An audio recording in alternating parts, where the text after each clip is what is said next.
90,2 Serambi FM Syedaralun, masih bersama saya Iska Novita di Serambi Petang, dan kali ini kita ada di program Tausiah Ramadan. Edisi hari ini 15 Ramadan 1444 Hijriah atau juga bertepatan di hari ini Kamis tanggal 6 April 2023. Dan untuk tema kali ini Syedaralun dengan akhlak dalam bermedia sosial. Jadi selama kurang lebih setengah jam ke depan kita akan membahas mengenai akhlak dalam bermedia sosial. Dan untuk membahas tema kali ini sudah hadir ke studio Serambi FM, yaitu ada Ustazah Rahmawati STH selaku penyuluh agama ahli muda Kemenak Kota Banda Aceh. Assalamualaikum Ustazah. Waalaikumsalam warahmatullahi wabarakatuh. Ya, bagaimana kabar Ustazah di sore hari ini ya? Alhamdulillah sehat dan baik-baik. Iya, bagaimana kalau puasanya hari ini lancar? Alhamdulillah masih berpuasa. Alhamdulillah ya.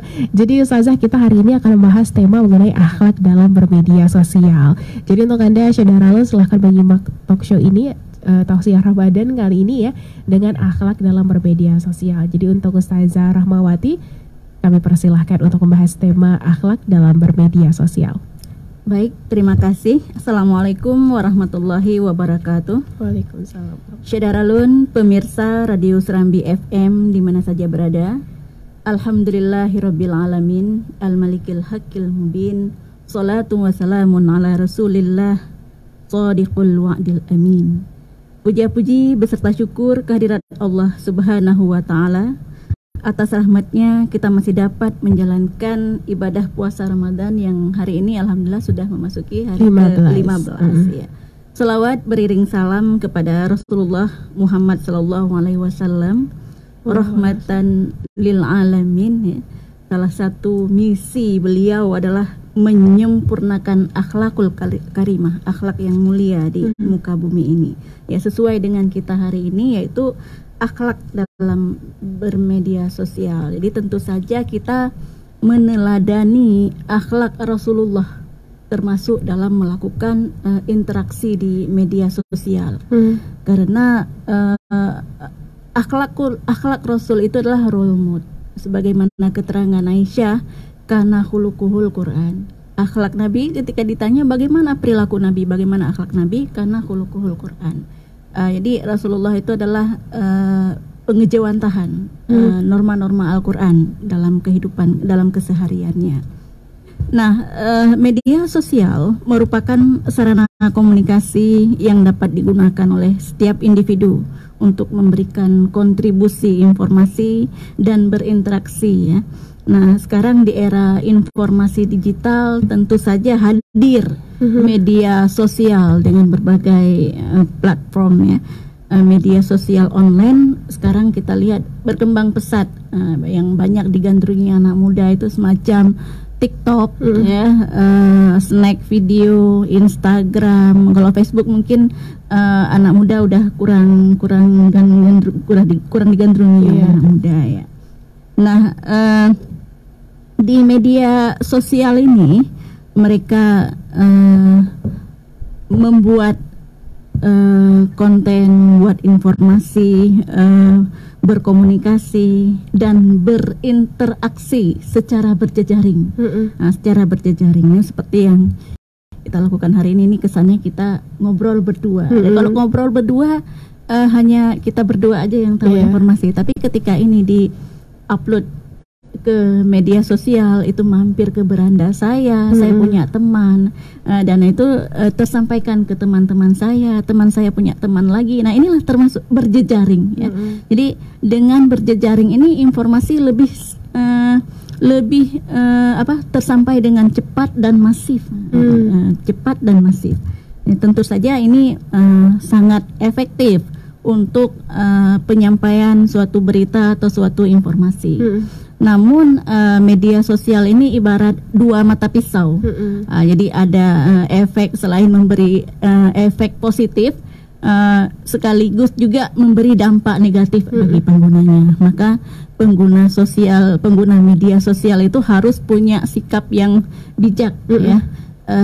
Jadi kita sudah punya smartphone atau sudah punya alat digital untuk berinteraksi di media sosial, kita harus menjadi smart user, tentu saja. Jadi punya smartphone, kita harus jadi smart user, kita harus jadi pribadi yang bijak dalam berinteraksi di media sosial. Nah,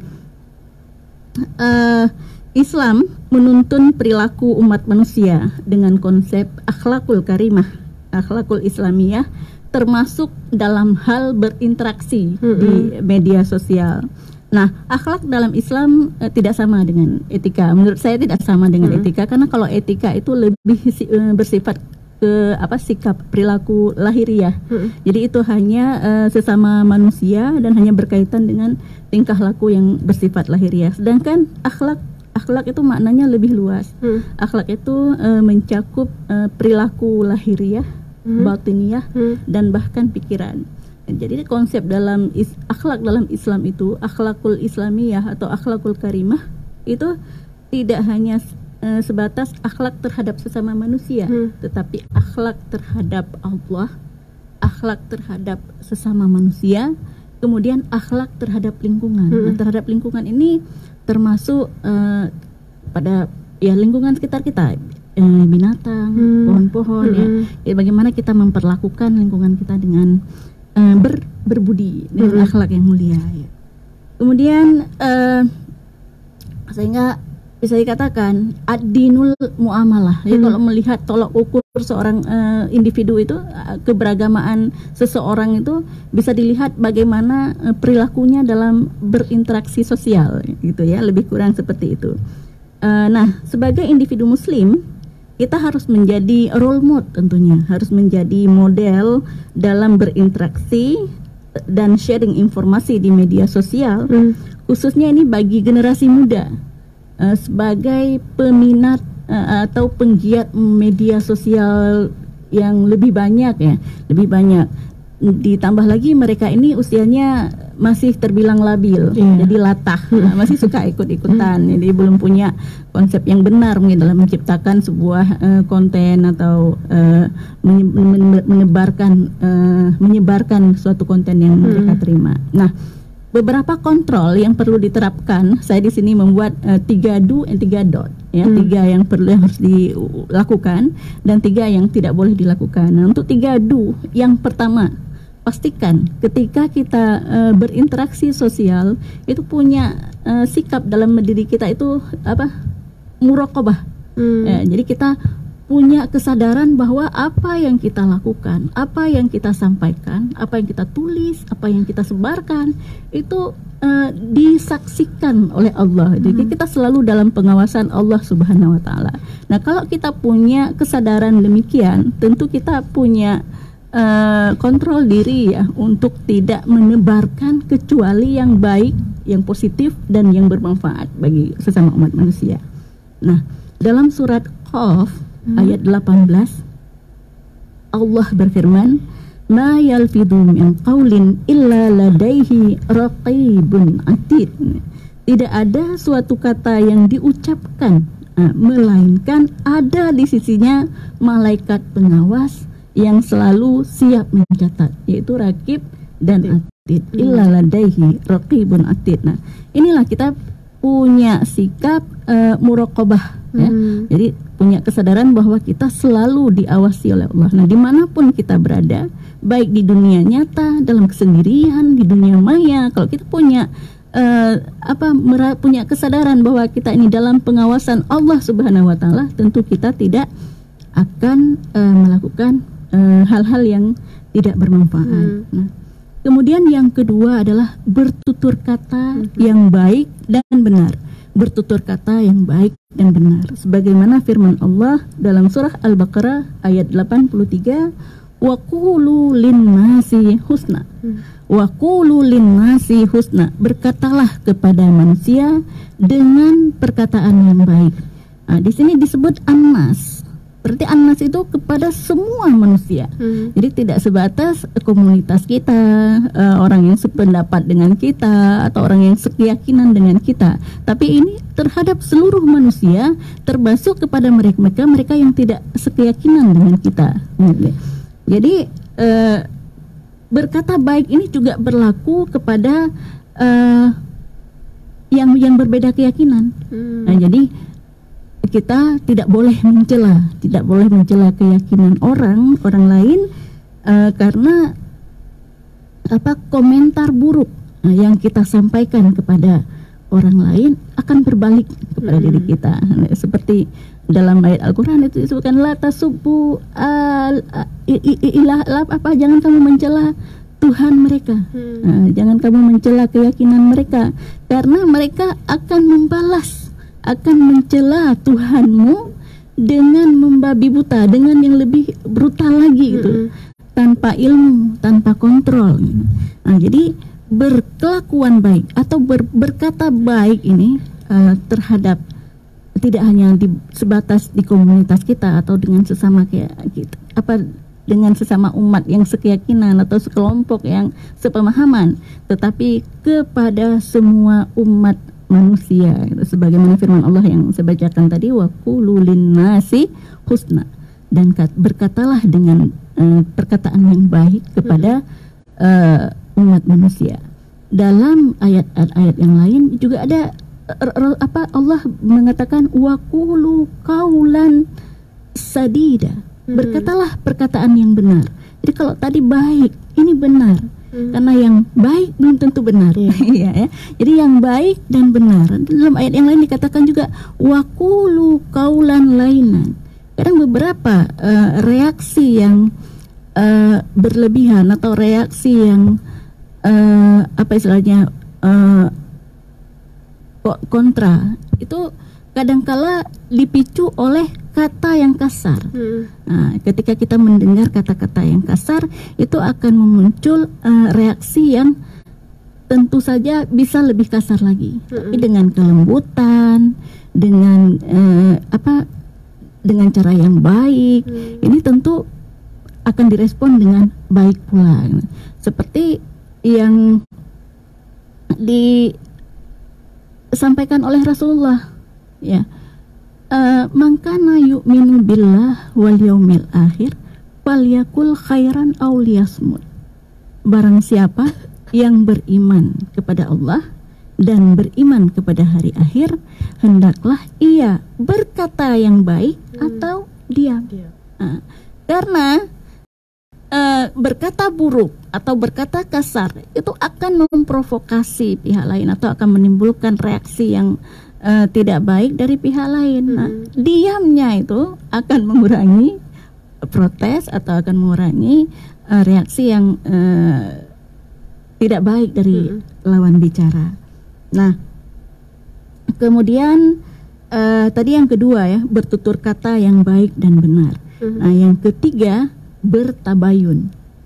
Bertabayun ini perlu sekali, apalagi jika informasi yang diterima itu informasi yang tidak jelas asal-usulnya atau bukan berasal dari sumber yang dipercaya.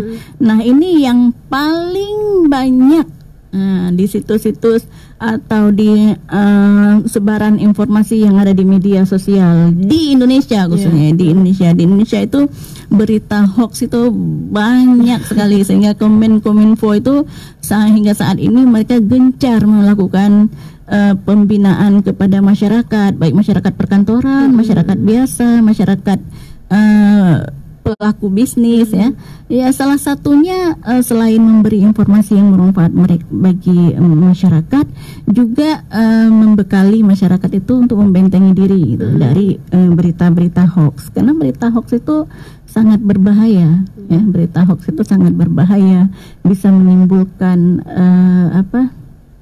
perpecahan, mengganggu persatuan dan kesatuan bangsa, kemudian menimbulkan provokasi.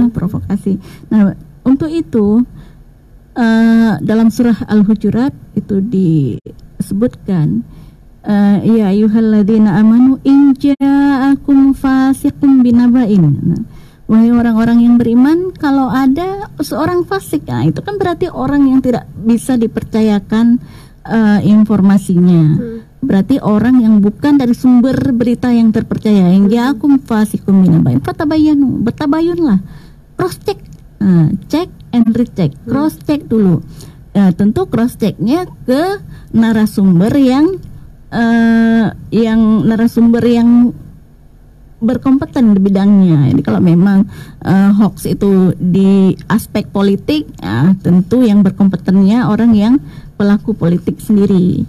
Kalau hoaxnya itu tentang kesehatan, maka sumber yang dapat dipercaya itu adalah tenaga medis gitu ya. Jadi kalau hoaxnya itu dari pendidikan terkait dengan agama, maka tentu narasumber yang bisa dipercaya itu adalah tokoh agama atau tokoh pendidikan.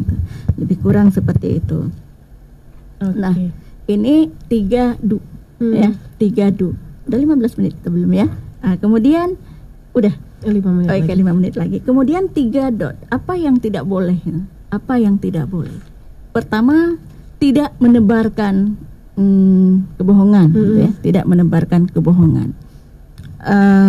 Saya mengutip ini satu surat dalam surat An-Nur ayat 15 ya. Saya sendiri merinding gitu bacanya ya, merinding. A'udzubillahi minasyaitonir rajim. Ittalaqawnahu bi'alsinatikum wa yaquluna biafwahikum ma laysa bihi ilmun wa tahsabunahu haynan wa huwa 'indallahi 'azim. Yang lebih kurang artinya, ingat ketika kamu menerima berita bohong dari mulut ke mulut dan kamu sebarkan dengan mulutmu apa yang tidak kamu tahu sedikit pun, cuma dengar. Sedangkan dia bukan pihak yang berkompeten di bidang itu gitu. Kamu sebarkan dengan mulutmu apa yang tidak kamu ketahui. Kamu menganggapnya remeh, seret posting gitu ya. Kamu menganggapnya remeh, padahal dalam pandangan Allah itu perkara besar. Ya, jadi perkara besar yang bisa menimbulkan provokasi, bahkan menimbulkan penyesalan gitu di kemudian hari. Nah, jadi itu tahu tidak membuat atau menebarkan kebohongan. Menebarkan saja bisa menimbulkan dampak yang besar, apalagi membuatnya gitu. Tentu dia akan menerima dosa jariah ya. Pertama sebagai pembuat, penyebar. Ini kita bicara akhlak. Saya belum menyentuh ranah pidana di ranah pelanggaran UU ITE ya. Jadi kita masih bicara di konsep akhlak. Nah, kemudian tidak menebarkan ujaran kebencian. Nah, kita udah ini saya kan kalau buka media sosial semacam TikTok atau snack video ini, saya juga sudah sering lewat gitu, lewat kebetulan meskipun kita kadang belum berteman, tapi lewat gitu di beranda kita konten-konten kreator yang orang Aceh ya, misalnya anak-anak muda Aceh gitu, tapi sudah saling menghujat si fulan, tapi itu dilakukan di media sosial, padahal ditujukan ke personality gitu, personality. Cuman karena kata-katanya itu kata-kata kasar dan dia berpikir atau enggak gitu, bahwa ketika dia berucap bukan yang mendengar orang yang dituju saja, tetapi semua orang yang melihat postingan beliau ini, kita nggak tahu tuh anak umur berapa, ya kan? Semua yang bisa mengakses media sosial tentunya. Jadi ini seperti saya sampaikan tadi, ada 3 kontrol tadi ya, 3 kontrol yang tadi sebelum memposting sesuatu. Ini yang kedua, tidak menebarkan ujaran kebencian. Kemudian tidak larut atau tidak membuat dan menyebarkan konten-konten yang tidak bermanfaat. Karena dalam hadis Nabi disebutkan, min husni islamir mar'i tarkuhu ma la ya'nihi. Di antara sikap kebaikan, keberagamaan atau keislaman seseorang itu bisa dilihat dari sikapnya yang meninggalkan perkara-perkara yang tidak bermanfaat bagi dirinya, bagi dunianya maupun bagi akhiratnya. Namun kalau kita lihat di Indonesia khususnya, yang lebih banyak diminati justru konten-konten yang sifatnya ngeprank, ya kan, yang sifat-sifatnya waste time, membuang-buang waktu, yang sifat-sifatnya lucu gitu ya, lucu kemudian viral, ya kan, dan yang viral ini kadang pun menurut penglihatan kita belum pun tentu baik. Ya, tapi kemudian ya memang rezeki dia ya, viral, banyak subscriber, banyak viewer, dapat menjadi paid, dia kemudian menjadi berbayar, itu menjadi memang rezeki dia, udah rezekinya gitu. Tapi sebaiknya ayolah supaya bermanfaat untuk diri kita, dunia kita, dan akhirat kita juga. Apa yang kita buat, apa yang kita posting, itu adalah sesuatu yang bermanfaat. Karena seperti saya katakan di awal, ini adalah jejaring sosial. Jejaring sosial.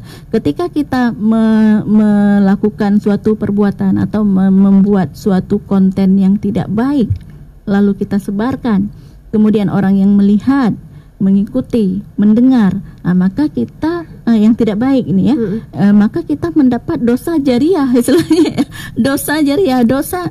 Karena dalam hadis Nabi itu disebut man sanna sunnatan hasanatan falahu ajrun min ghairi ayang kusu min ujurihim syai'un. Barang siapa yang melakukan suatu perbuatan yang baik, melakukan suatu tradisi atau suatu perbuatan yang baik, kemudian diikuti oleh orang lain, maka dia mendapat pahala,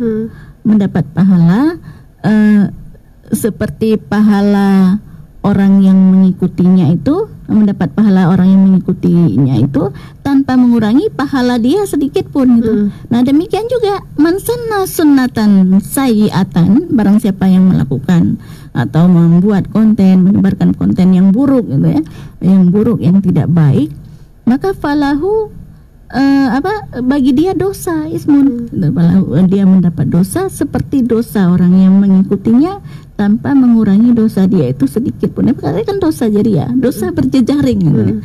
Seperti saya katakan tadi, ini jejaring sosial, network ya, network ya. Jadi kan network nggak cuma di bisnis ya, punya kaki, nah tapi lebih dahsyat itu di media sosial. Makanya disebut juga jejaring sosial gitu ya. Ya lebih kurang itu yang bisa saya sampaikan pada hari ini. Oke, baik ya.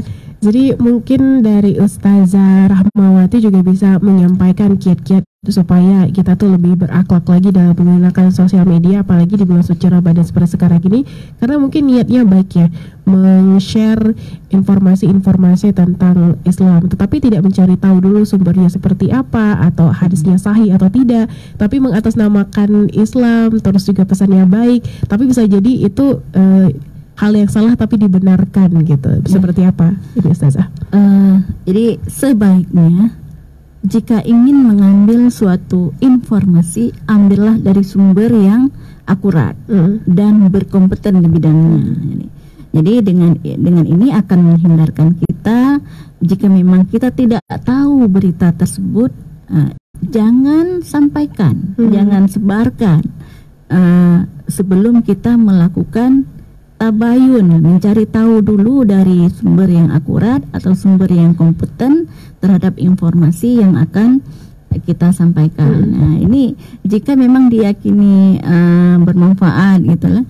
Kalau hadis pun sekarang inilah sisi positifnya dunia digital ya. Kitab hadis sekarang bisa dicari karena sudah ada file digitalnya,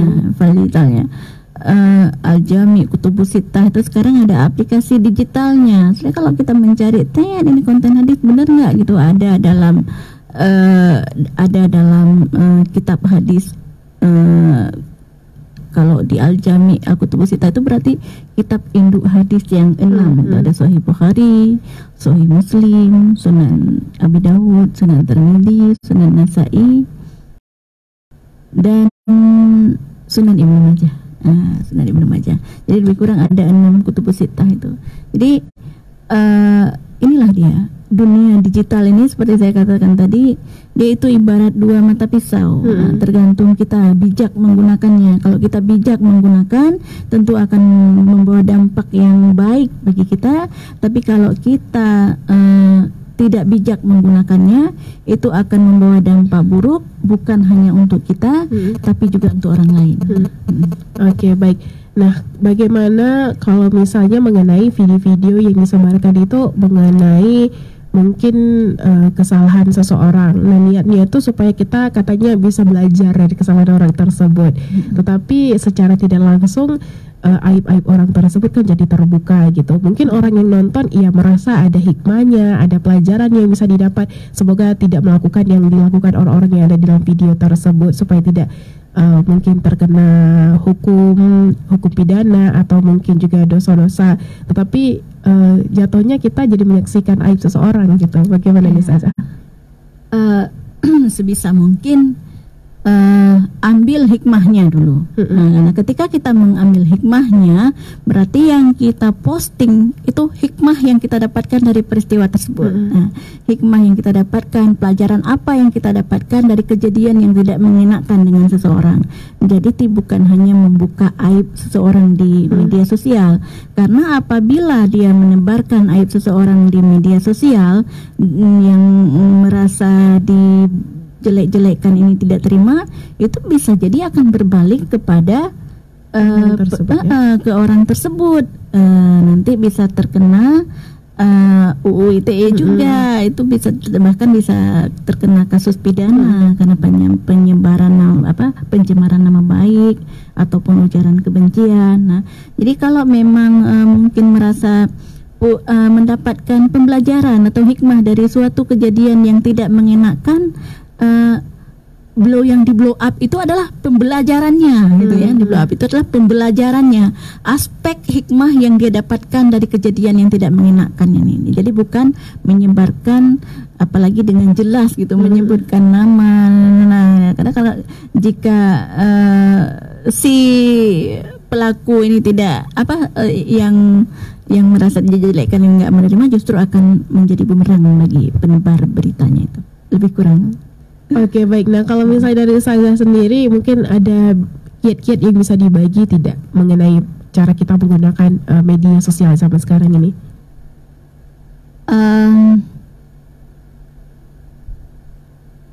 Pertama, jadilah kita penyebar kebaikan. Penebar kebaikan. Jadi ketika seorang sahabat bertanya kepada Rasulullah, apa itu kebaikan? Ini untuk kontrol kita gitu ya. Sebelum kita mau menebarkan sesuatu itu, tanya diri kita. Jadi jawaban Rasulullah, if istafti qalbak. Nah, coba tanya hatimu. Karena yang dikatakan kebaikan itu adalah sesuatu yang membuat hati itu bahagia, senang, ya. Sedangkan keburukan atau dosa itu mahaka fi sadrika, yang menimbulkan gejolak dalam hatimu. Wa karihta ayat tali alaihin nas. Ini kalau hati kita masih lurus gitu ya, jadi sesuatu yang mengganjal dalam hati dan pikiran kita, dan kita tidak suka gitu orang mencari-cari tahunya. Itu jadi istafti qalbak, tanya dulu hatimu. Ini kira-kira baik ya untuk saya, baik enggak ya untuk penerima, untuk audiens gitu ya. Itu lebih kurang. Demikian juga ketika kita membaca postingan orang yang mungkin ini dalam hal gosip ya, kadang yang lebih pedas itu komentar netizen gitu ya. Karena di Indonesia sampai ungkapannya kalau level sambal udah level 5 aja katanya masih lebih pedas komentar netizennya Indonesia gitu. Nah, makanya tadi saya katakan wakulu kaulan hasana. Jadi kalau berkomentar itu jangan yang pedas-pedas lah, berkomentar yang baik. Jadi kalau tidak mampu berkomentar yang baik, tahan. Ya kan? Fal yasmut, ya kan? Fal yasmut. Jadi kalau nggak mampu berkata baik, ya tahan dulu gitu. Ya, lebih baik nggak berkomentar daripada kita berkomentar seperti saya sampaikan tadi, menimbulkan reaksi yang tidak baik pula. Oke, baik. Dan terakhir ini Ustazah ya, karena sudah waktu juga, mungkin kesimpulan untuk tema kita kali ini, akhlak dalam bermedia sosial, atau mungkin ada ingin Ustazah sampaikan kepada saudara lo di rumah? Ya, kesimpulannya ketika kita ketika kita berinteraksi di media sosial, baik kita sebagai pembuat kontennya ataupun penyebar ataupun menyebarkan konten tersebut, menyebar ulang, gitu, ingat do and don't. Nah, yang do, yang lakukan itu lakukan bahwa kita selalu dalam pengawasan Allah Subhanahu wa taala. Kemudian yang kedua, berkata yang baiklah. Jika tidak mampu berkata yang baik, jadi berpikir dulu sebelum berkata-kata. Jika kira-kira perkataan kita itu baik, bermanfaat bagi orang lain, nah silahkan berkomentar. Tapi jika perkataan kita itu tidak baik, kita kan bisa coba tanya dulu hatimu. Nah, kira-kira kalau kamu kata-kata ini disampaikan untukmu, sanggup nggak ini? Sanggup nggak? Jadi istafti qalbak. Coba tanya dulu hatimu gitu. Jika memang tidak baik, tidak, ini nggak usah, tahan aja, nggak usah komentar gitu. Jangan pedas-pedas gitu komentarnya gitu. Kemudian yang ketiga itu bertabayun.